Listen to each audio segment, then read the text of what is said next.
সূরা জারিয়াতের ৪৭ নম্বর আয়াত বলছে যে এই পৃথিবী সহ এই মহাবিশ্বে সবকিছু প্রসারিত হচ্ছে। এবং পবিত্র কোরআনের সূরা জারিয়াতের ৪৭ নম্বর আয়াতে আল্লাহ তাআলা আরো বলেছেন, এই পৃথিবী এই মহাবিশ্ব সৃষ্টির সময় থেকে এখন পর্যন্ত এই প্রসারণশীল প্রক্রিয়া চলমান রয়েছে। বিজ্ঞানীরা বলে থাকে এই মহাবিশ্ব আলোর চেয়েও বেশি গতিতে প্রসারিত হচ্ছে। আলো হচ্ছে প্রতি সেকেন্ডে প্রায় ৩ লক্ষ কিলোমিটার পথ অতিক্রম করে। যদি সেই হিসাবটা তাই হয় তাহলে দেখা যাচ্ছে আলোর চেয়েও দ্রুত গতিতে এই মহাবিশ্ব নতুন নতুন ছায়াপথ, নতুন নতুন গ্যালাক্সি, নতুন নতুন গ্রহ সৃষ্টি করছে এবং প্রসারিত হচ্ছে। আল্লাহ তাআলা পবিত্র কোরআনে এমন একটি তথ্য দিয়েছেন যেই তথ্যের মাধ্যমে আমরা বুঝতে পারি যে জান্নাতের দূরত্ব কত। জান্নাতের দূরত্ব বলতে আল্লাহ তাআলা বুঝিয়েছেন এই পৃথিবী থেকে ঠিক আসমানের প্রথম প্রান্ত পর্যন্ত। দেখুন, বিজ্ঞানীরা বলে থাকে 4.8 বিলিয়ন বছর আগে এই মহাবিশ্ব সৃষ্টি হয়েছে। তার মানে বোঝা যাচ্ছে প্রায় 1400 কোটি বছর পূর্বে এই মহাবিশ্ব সৃষ্টি হওয়ার পর থেকে এখনো পর্যন্ত আলোর চেয়েও বেশি দ্রুত গতিতে এই মহাবিশ্ব সম্প্রসারিত হচ্ছে। তার মানে বোঝা যাচ্ছে যে জান্নাতের যে দূরত্বের কথা আল্লাহ তাআলা বলেছেন সেই দূরত্ব কিন্তু অসীম, সেটা মানুষের হিসাবে। হয়তো আল্লাহ তাআলাই সর্বোত্তমভাবে বলতে পারবেন যে জান্নাতের প্রকৃত অর্থে দূরত্ব কত। এই বিষয়টি আমরা সুস্পষ্ট রূপে প্রমাণ পেলাম যে জান্নাত ঠিক অসীম দূরত্বে অবস্থিত এবং জান্নাতের যে দূরত্ব সেই দূরত্ব মানুষের পক্ষে পরিমাপ বা পরিবহন করা সম্ভব নয়। শুধুমাত্র আল্লাহ তাআলা এ বিষয়ে সম্যক অবগত।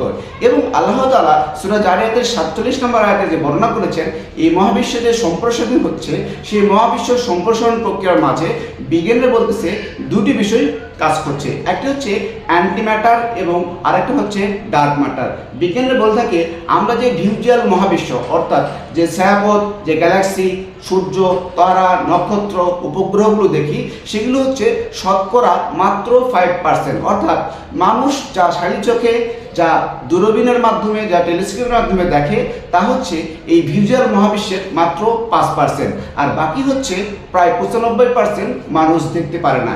এই 95%-এর মধ্যে এই দুইটা জিনিস সবচেয়ে বেশি গুরুত্বপূর্ণ। একটি হচ্ছে অ্যান্টিম্যাটার আর একটি হচ্ছে ডার্ক ম্যাটার। এই ডার্ক এনার্জি বা ডার্ক ম্যাটার এমন একটি শক্তি যেটি এই মহাবিশ্বকে প্রসারিত করতেছে। এবং এই মহাবিশ্ব প্রসারিত হওয়ার সাথে সাথে এই যেমন আমাদের সূর্য থেকে চাঁদ একটু একটু করে দূরে চলে যাচ্ছে এবং আমাদের এই পৃথিবী থেকে সূর্য কিন্তু আস্তে আস্তে দূরে চলে যাচ্ছে। এবং আমাদের এই ছায়াপথ থেকে সবচেয়ে কাছের যে ছায়াপথ যে অ্যান্ড্রোমেডা, এই অ্যান্ড্রোমেডাও কিন্তু আস্তে আস্তে দূরে চলে যাচ্ছে।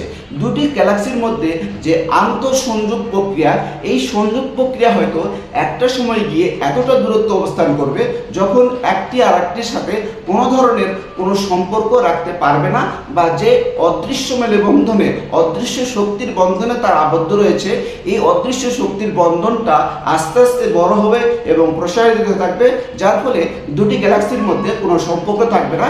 যেমনটি একটি গ্রহ আর একটি গ্রহের সাথে সম্পর্ক থাকবে না। আর তখনই এই অ্যান্টিম্যাটারটা বেশি হয়ে যাওয়ার কারণে, ডার্ক এনার্জিটা বেশি হয়ে যাওয়ার কারণে এই মহাবিশ্বের মধ্যে ভাঙ্গন বা প্রবল ঝুঁকি কম্পন সৃষ্টি হবে।